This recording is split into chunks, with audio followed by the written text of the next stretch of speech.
තියබෝ මගේ YouTube channel එකට ඔයාලා හැමෝම ගොඩාක් ආදරෙන් පිළිගන්නවා.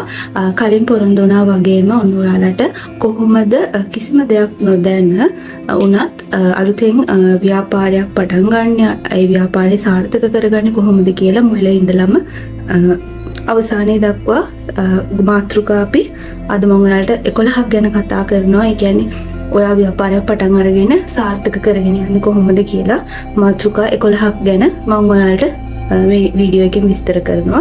ඉතින් ගොඩාක් ආදරෙන් ආරාධනා කරනවා. ඒට අමතරව මම මේ අද කතා කරන මාතෘකාවලට අමතරව ඔයාලට මොන හරි දැනගන්න තියෙනවා නම් කමෙන්ට් එකක් විදිහට දාන්න. ඒවට අදාළ වීඩියෝ ඉස්සරහට මම එකතු කරන්නම්. මුලින්ම කියන්න ඕනේ ඉස්සෙල්ලාම ඔයා තීරණය කරන්න ඕනේ ඔයා කරන බිස්නස් වර්ගය. එතකොට මම ඒකට කලින් වීඩියෝ එකක් එකතු කරා.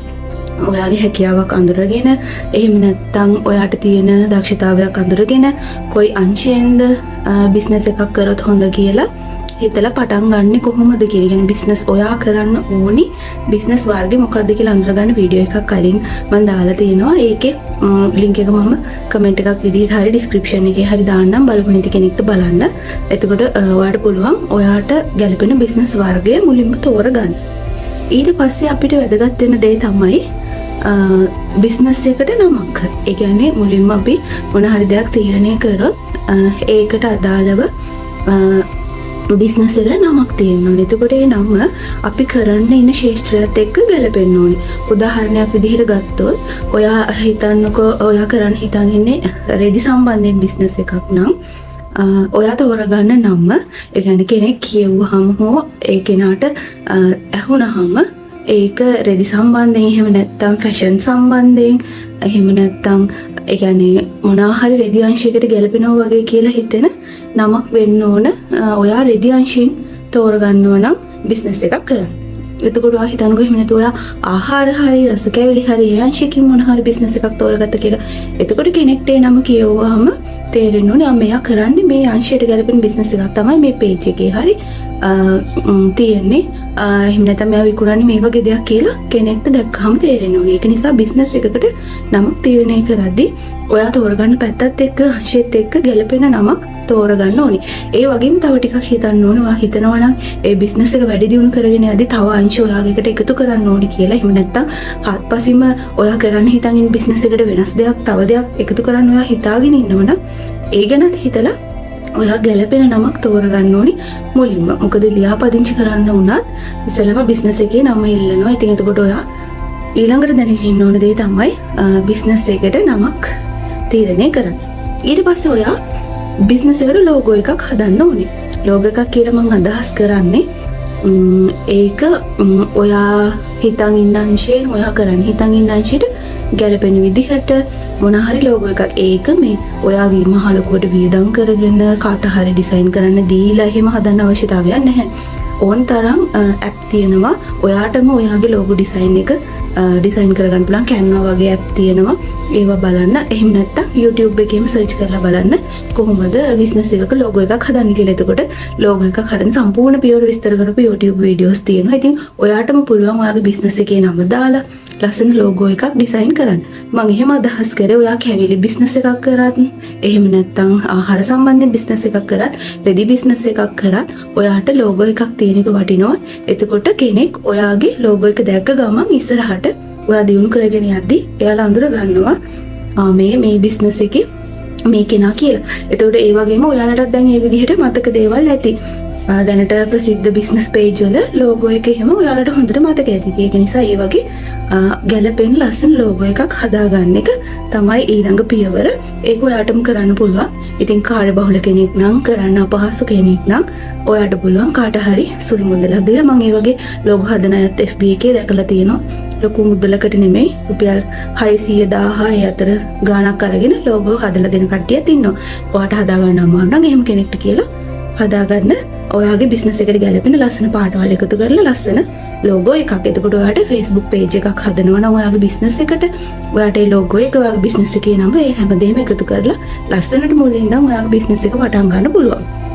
ඊළඟ කාරණාව තමයි මුදල් සොයා ගැනීම. එතකොට දැන් ඔයා වුණත් බිස්නස් එකක් පටන් ගන්න නම් මුලින්ම ඔයාට අදාළ අමුද්‍රව්‍ය මිලදී ගන්න. එහෙම නැත්නම් ඔයාගේ බිස්නස් එක ආරම්භ කරන්න ඒ හැම දෙයකටම ඉස්සෙල්ලම ඔයාගේ අතේ මුදලක් තියෙන්න ඕනේ. ඉතින් මුදල් හොයාගන්න අපහසු කෙනෙක්ට කොහොමද මුදල් හොයාගන්නේ කියලාත් මම මගේ channel එකේ වීඩියෝ එකක් දාලා තියෙනවා. ඒකත් බලන්න.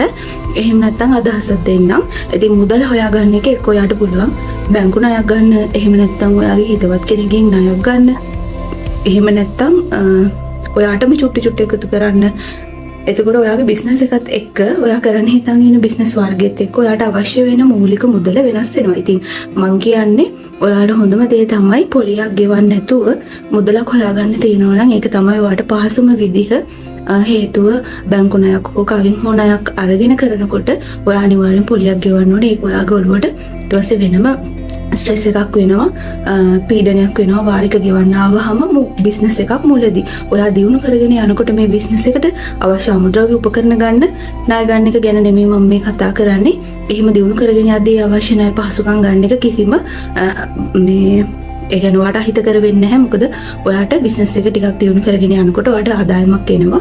එතකොට ඔයාට වියදම් කරන්න ණයක වාරිකයක් ගෙවන එක ප්‍රශ්නයක් වෙන්නේ නැහැ. මම මේ කතා කරන්නේ මූලිකම වියදම්. ඉතින් ඒක පුළුවන් නම් ඔයා එකතු කරගත්ත දෙයකින් එහෙම නැත්නම් ඔයාගේම මුදලකින් ඔයාගේම රත්තරන් මඩුවකින් හරි ඒ මොන හරි දෙයකින් ඔයාටම මුදල් හොයාගන්න පුළුවන් නම් ඒක තමයි ඔයාට මේ වෙලාවේ පහසුම දේ. ඉතින් ටික එක්ක එකතු කරන්න බිස්නස් එක මේ දැම පටන් ගන්න අදහසක් නැති කෙනෙක්ට පුළුවන් ටික එකතු කරලා බිස්නස් එකක් පටන් ගන්න. ඉතින් එතකොට මුදල් හොයාගත්තී ඒක ඔයාගේ බිස්නස් වර්ගයත් එක්ක වෙනස් වෙනවා. හේතුව හිතන්නකෝ ඔයා පටන් ගන්නවා කියලා බෙඩ්ෂීට් ව්‍යාපාරයක්. එතකොට ඔයාලා දන්නවා සාමාන්‍යයෙන් බෙඩ්ෂීට් එකක මිල. එතකොට බෙඩ්ෂීට් ව්‍යාපාරයකට ඒ වගේම බෙඩ්ෂීට් වල සයිසස් කීපයක් තියෙනවා. ඒතකොට ඒ සයිස් කීපකින්ම ඔයාට ඩිසයින් හරි මේ පාටවල් හරි කීපයක් තියෙන්න ඕනේ. එතකොට ඔයාලට තේරෙනවා බෙඩ්ෂීට් එක්ක සාපේක්ෂ මිලත් එක්ක කොච්චර මුදලක් ආයෝජනය කරන්න ඕනද ඒ වගේ ව්‍යාපාරයක් පටන් ගන්නවා නම්. හැබැයි ඔයා හිතන්නකෝ ඔයා කැවිලි බිස්නස් එකක් පටන් ගන්නවා කියලා. ඉතින් එතකොට එහෙම වුණත් ඒකට අමුද්‍රව්‍ය ඔයා එක හදන ශ්‍රමය, ගෑස් ඒ දේවල් ඔයා ගාව තිබුණා වුණත් අනිත් අමුද්‍රව්‍ය ඔයා මිලදී ගන්න ඕනේ. එතකොට බෙඩ්ෂීට් ව්‍යාපාරයකට සාපේක්ෂව අඩු මුදලක් වෙන්න පුළුවන්. රස කැවිලි ව්‍යාපාරයක් පටන් ගන්නවා නම් ඔයාට යන්නේ මූලික මුදල්. ඉතින් ඒ වගේ බිස්නස් එකත් එක්ක වෙනස් වෙන්න පුළුවන්. ඉතින් ඔයා කරන්න එකයි මම මුලින්ම කිව්වා කරන්න පටන් ගන්න ඉන්නේ බිස්නස් වර්ගය ගැන හොඳට හිතලා තීරණය ගන්න. එතකොට එතනින් එහාට පියවර ටික ඔයාලට පහසුවෙන් කරගෙන යන්න පුළුවන්. ඉතින් මුදල් සම්බන්ධයෙන් නම් මම මුලින්ම කියන්නේ මුලින්ම පටන් ගන්න කෙනෙක්ට ලෝන් එකක් ඒ වගේ වාරික ගෙවන්න නැති විදිහට මුදල් ටිකක් Tamanට හොයාගන්න පුළුවන් නම් මේ ව්‍යාපාරය ඔයාගේ ව්යාපාරය සාර්ථකව කරගෙන යන්න පුළුවන්. ඊළඟට දැන් ඔයාගාව මුදලුත් තියෙනවානේ. ඊළඟ දේ තමයි අමුද්‍රව්‍ය මිලදී ගන්න එක. ඒ කියන්නේ අමුද්‍රව්‍ය නැත්තම් භාණ්ඩ. ඔයා රීසෙලින් කරනවා නම් භාණ්ඩ මිලදී ගන්න ඕනේ. ඔයා මොන හරි දෙයක් හදනවා නම් හදලා දෙයක් දෙනවා නම් ඔයා අමුද්‍රව්‍ය මිලදී ගන්න ඕනේ. ඉතින් ඔයා හිතන්නකෝ දැන් ඒකෙත් මම කියන්නේ දැන් ඔයා භාණ්ඩ මිලදී ගන්න ඕනේ. ඒ කියන්නේ රීසෙලින් කරනවා නම් මොන හරි දෙයක් අරගෙන විකුණනවා නම් ඔයාට ලාභයක් තියාගෙන ඒ ඕනම දෙයක ගොඩාක් ගන්න එපා.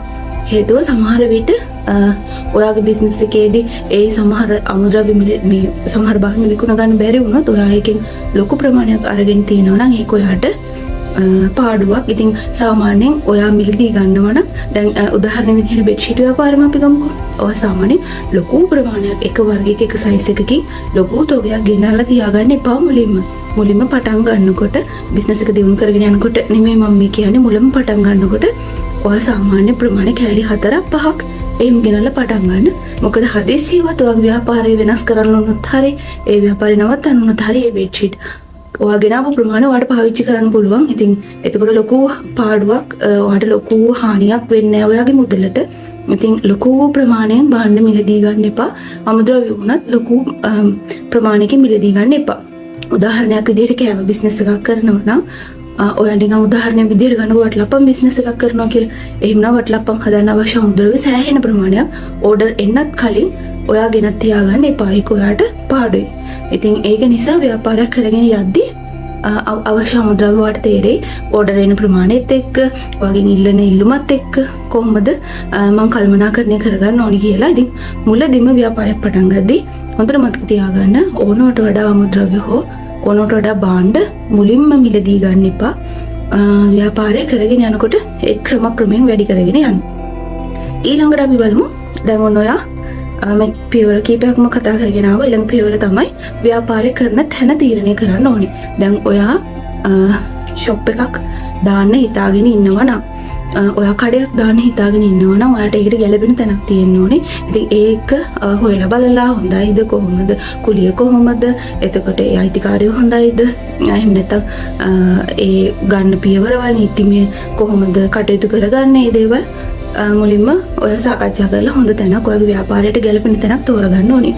එහෙම නැත්නම් ඔයා ගෙදර ව්‍යාපාරයක් කරනවා නම් ස්මෝල් බිස්නස් එකක් විදිහට කරනවා නම් ඔයා ඉස්සෙල්ලම තීරණය කරන්න ඕනේ කොතනද මම මේක පටන් ගන්නෙ.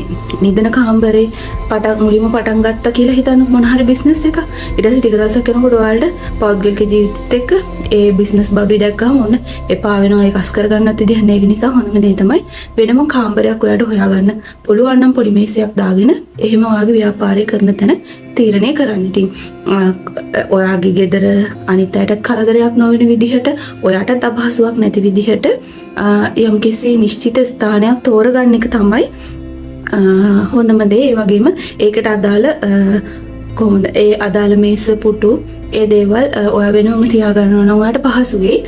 මොකද ඒකත් ඔයා කරන්න හිතන් ඉන්න බිස්නස් එකත් එක්ක වෙනස් වෙනවා. ඉතින් ඊළඟ දේ තමයි ඔයාගේ ව්‍යාපාරයට අවශ්‍ය මූලික අමුද්‍රව්‍ය.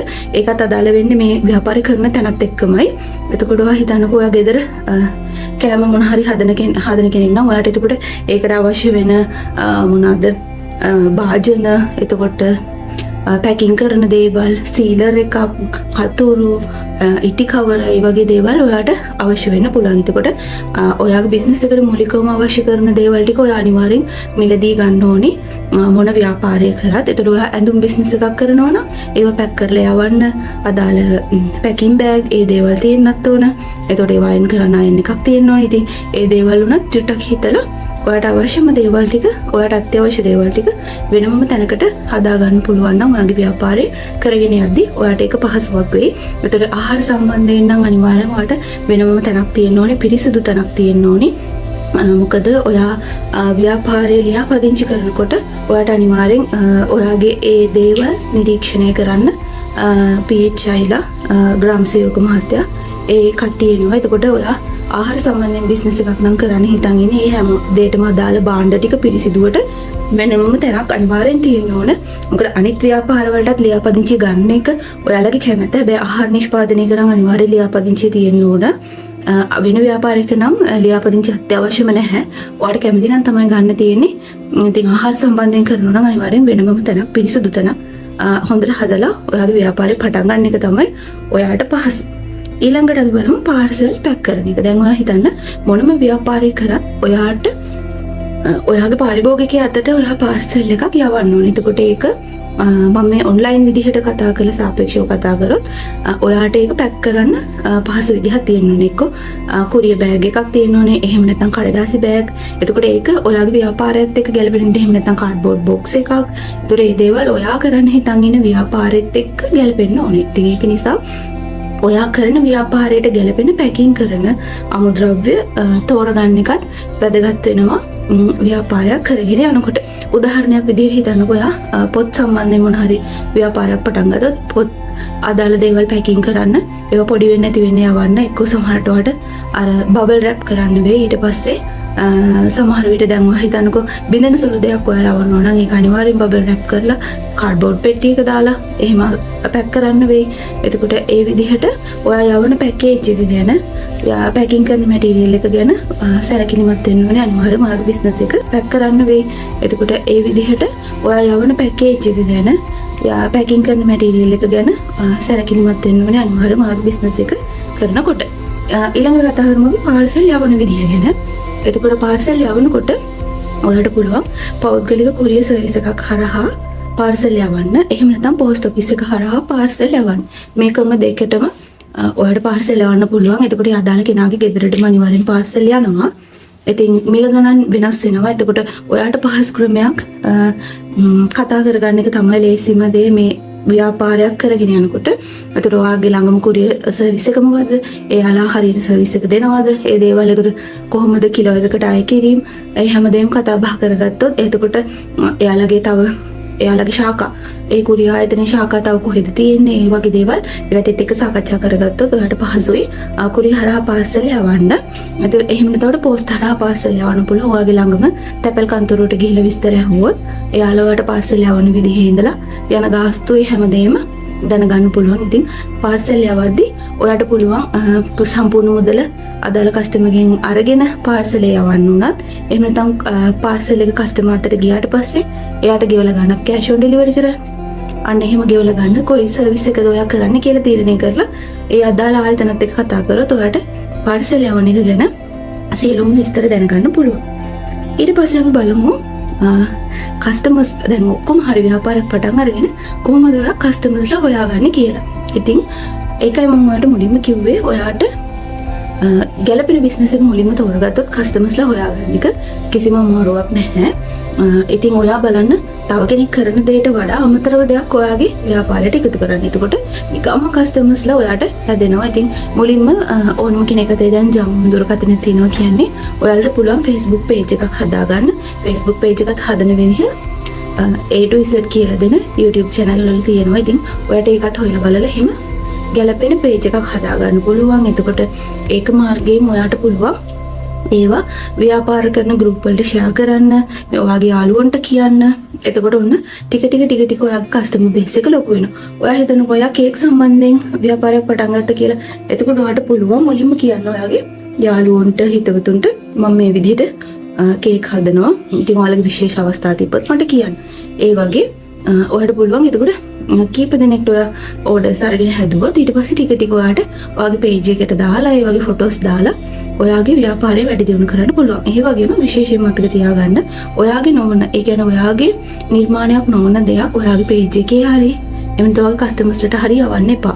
හේතුව ඔයාට උදාහරණයක් විදිහට හිතන්නකො කේක් එකක් කියලා ඔයා හැදුවා කියලා ඔයා ඉන්ටර්නෙට් එකකින් ගන්න ෆොටෝ එකක්වත් වෙන කවුරු හරි හදපු එකක්වත් කස්ටමර් කෙනෙක්ට යවන්න එපා. හේතුව ඔයාට ඒ විදිහටම ඒ කේක් එක හදලා දෙන්න බැරි වුණොත් අන්තිමට ඔයාගෙන් එන කස්ටමර්ස් ලගෙන් ඔයාට ලැබෙන ඕඩර්ස් නැති වෙනවා. ඉතින් ඒක අපරාධේ. ඒක නිසා ඔයාගේම නිර්මාණ අනිවාර්යෙන් එකතු කරන්න. එතකොට ඔයාගේ ව්‍යාපාරය සාර්ථකව කරගෙන යන්න පුළුවන්. ඉතින් ඒ වගේම Facebook page එකක් හදන්න පුළුවන්. ඊට මම කිය යාළුවෝ දැනුවත් කරන්න මුලින්ම ඔයාගේ ළඟම අය දැනුවත් කරන්න. ඒ වගේ දෙයක් කරන්න පුළුවන්. ඉතින් එහෙම නැත්නම් ඔයාලට පුළුවන් තව මේ මම කරනවා වගේම YouTube channel එකක් පොඩියට පටන් ගන්න. ඉතින් ඉතින් අර ලොකු එකපාරටම සබ්ස්ක්‍රයිබර්ස්ලා ගොඩාක් ඉන්න YouTube channel එකක් එකපාරටම හැදෙන්නේ නැහැ. පියවරෙන් පියවර ඔයාට පුළුවන් ඔයා කරන නිර්මාණ හෝ එහෙම නැත්නම් ඔයා කරන බිස්නස් එක ගැන හෝ කියලා දෙන්න කට්ටියට වීඩියෝ එකක් අප්ලෝඩ් කරන්න. එතකොට ඒ කීප දෙනෙක්ට ෂෙයා කරන්න. ඉතින් එහෙම ටික ගොඩනගා ගන්න ඔයාට පුළුවන් YouTube channel එකක් වුණත් ආරම්භ කරන්න. ඉතින් ඊට අමතරව තව දෙයක් පුළුවන් විශේෂයෙන්ම TikTok එක පාවිච්චි කරන්න. TikTok app එක මම ගොඩාක් බිස්නස් මන් දැකලා තිනවා. ඔයාලත් හොයලා බලන්න TikTok app එක හරහාම දිනු කරගත්ත ගොඩාක් ව්‍යාපාර තියෙනවා ලංකාවේ. ඉතින් TikTok app එක පාවිච්චි කරන්නත් පුළුවන් ඔයාට ඔයාගේ කස්ටමර්ස්ලා වැඩි කරගන්න. ඉතින් මම හිතනවා ඔයාට කස්ටමර්ස්ලා හොයාගන්න එක ගැනත් අවබෝධයක් එන්නේ නැති කියලා. ඊට පස්සේ තව දෙයක් තමයි ඊළඟ දේ තමයි අනිවාර්යයෙන්ම ඔයා බිස්නස් එකක් කරගෙන යද්දී ඔයාගේ හැකියාව දියුණු කරන්න ආයෝජනය කරන්න අමතක කරන්න එපා. ඒ කියන්නේ මොකද්ද? ඒ කියන්නේ ඔයා හිතන්නකෝ ඔයා දැන් කේක් සම්බන්ධයෙන් ව්‍යාපාරයක් කරන්න හදනවා. ඒතර ඔයාට දැන් මුකුත් තියෙනවා YouTube බලලා ඉගෙනගෙන ඔයා දැනගත දේකුත් තියෙනවා. ඔයාට හිමත් පුළුවන් ඔයාගේ ව්‍යාපාරය කරගෙන යන ගමන් ඉතින් ඔයාට පුළුවන් ඒක තව වැඩි දියුණු කරගන්න හොඳ කෝස් එකක් කරන්න කේක් සම්බන්ධයෙන්. ඉතින් ඔන්ලයින් කෝස් කරන අයත් ඉන්නවා. එහෙම නැත්නම් ඔයාගේ වෘත්තීය පුහුණුවකට ගිහිල්ලා ඔයාලගේ ගමේ තියෙන ඔයාට තව ඒ සම්බන්ධයෙන් දැනුම ගන්න පුළුවන්. නැත්නම් ප්‍රාදේශීය ලේකම් කාර්යාලෙත් ඔයාලා දැකලා ඇති ස්වයං ව්‍යාපාර කරන්න කැමැත්තෙන් ඉන්න අයට එක ප්‍රෝග්‍රෑම් තියෙනවා. එතකොට ඒ වගේ ඒවට සම්බන්ධ වෙන්න පුළුවන්. ඉතින් කේක් බිස්නස් එකක් කරනවා නම් ඔයාලා දන්නවා NVQ level කීපයක් යනකම් මේ ඔයාට පාඨමාලා කරලා දියුණු කරගන්න පුළුවන් ඔයාගේ දැනුම. ඉතින් එතකොට ඔයාට පුළුවන් විවිධ නිර්මාණ කරන්න. ඒක නිසා ඔයා කරන්න හිතන් ඉන්න බිස්නස් එක ටිකක් කරගෙන යනකොට ඒකේ ඔයාගේ හැකියාව වැඩි දියුණු කරගන්න ආයෝජනය කරන්න. එහෙම නැත්නම් කෝස් එකක් කරන්න මුදල් වියදම් කරන්න බය වෙන්න එපා. මොකද ඔයාගේ ව්‍යාපාරයට ඒක වැදගත් වෙයි. ඉතින් මේ ටික තමයි මම අද කතා කරන්න හිටියේ. ඔයාට කොහොමද ව්‍යාපාරයක් කරගෙන යන්න අවශ්‍ය මූලික දේවල් ටික. මම තව කෙනෙක් මගෙන් අහලා තිබුණා ඒ ව්‍යාපාරයක් පටන් ගත්තට පස්සේ කොහොමද මේ එයාලා නැතුව ඒක ව්‍යාපාරික සිද්ධ වීගෙන යන විදිහට වැඩ කටයුතු කරගන්න කියලා. ඉතින් ඒ කියන්නේ තමන් බිස්නස් එකක් කරන්න පටන් ගන්නවා. ඊට පස්සේ තමන් නැතුව ඒ බිස්නස් එක රන් වෙන විදිහට වැඩ කරන්නේ කොහොමද කියලා. ඉතින් ඒකට හොඳම දේ තමයි මුලින්ම තමන් ඒකට හොඳට මහන්සි වෙන්න. අවශ්‍ය දේවල් ටික මුලින්ම ඒ කියන්නේ ඕඩර් ගන්න විදිහ, එතකොට සල්ලි කොහොමද කස්ටමර් කෙනෙක්ගෙන් ගන්න විදිහ, ඒ හැමදේම හරියටම මුලින්ම ඔයාම කරලා හදාගත්තට පස්සේ ඔයාට පුළුවන් විශ්වාසදායී කෙනෙක්ව ඔයාගේ වැඩවලට සම්බන්ධ කරගන්න. ඉතින් ඒ කෙනා ඔයාගේ සහෝදර සහෝදරියෙක් වෙන්න පුළුවන්. එහෙම නැත්නම් දුරින් නෑදෑ කෙනෙක් වෙන්න පුළුවන්. එහෙම නැත්නම් ඔයා වෙනමම පඩියකට වැඩට ගන්න ඕනම කෙනෙක් වෙන්න පුළුවන්. විශ්වාසදායී කෙනෙක් ඔයාට අනිවාර්යෙන් ඒ වෙනුවෙන් යොදවන්න වෙනවා. හේතුව ඔයා නැතුව ඔයාගේ බිස්නස් එක දුවන්න නම් ඔයාට විශ්වාසදායී කෙනෙක් ඉන්න ඕනි. ඒ අදාළ ඕඩර් ගන්න, ඒකට ඒව පැක් කරන්න, ඒව පෝස්ට් කරන්න, ඒ හැම දෙයකටම විශ්වාසදායී තව කෙනෙක් ඔයා ගාව ඉන්න ඕන. එතකොට එහෙම කරන්න නම් ඉතින් ඔයා කවුරු හරි අරගෙන ඔයා විදිහටම හොඳට ට්‍රේන් කරලා පුළුවන් ඔයාට ඔයාගේ ව්‍යාපාරයට සහසම්බන්ධ කරගන්න. ඉතින් හැබැයි මම ඒකෙදී යෝජනා කරනවා මුදල් සම්බන්ධයෙන් කටයුතු වලදී account details ඒ දේවල් ඔයාගේම දේවල් වෙනව නම් හොඳයි. එතකොට ඔයාට ඒ අදාළ තොරතුරු ආවහම ඔයාගෙන් තහවුරු කරලා පේමන්ට් එහෙම තහවුරු කරගෙන බිස්නස් එක එතන ඉහාට ඒක වෙන කෙනෙක්ට පාර්සල් පැකින් කරන එක, ඕඩර් එක ගන්න එක, ඒ දේවල් ගිහිල්ලා මුදල් කල්පනාකරන වාදේ තියාගන්න එක තමයි වඩාත්ම හොඳ. ඉතින් ඔයා නැතුව රන් වෙන්න නම් අනිවාර්යෙන් විශ්වාසදායී සේවක පිරිසක් හෝ කෙනෙක් වෙන කෙනෙක් හෝ අනිවාර්යෙන් ව්‍යාපාරයට යොදවන්න ඕනේ. ඉතින් මම හිතනවා සාර්ථකව ව්‍යාපාරයක් පටන් අරගෙන කරගෙන යන්න මූලික දැනුම ඔයාලට මේ වීඩියෝ එකෙන් හම්බෙන්නේ නැති කියලා මොන හරි ගැටලුවක් තිබ්බොත් කමෙන්ට් එකක් විදිහට දාගෙන යන්න. එහෙනම් අදට ගිහින් එන්නම්. ඔයාලා හැමෝටම සුබ දවසක් වේවා.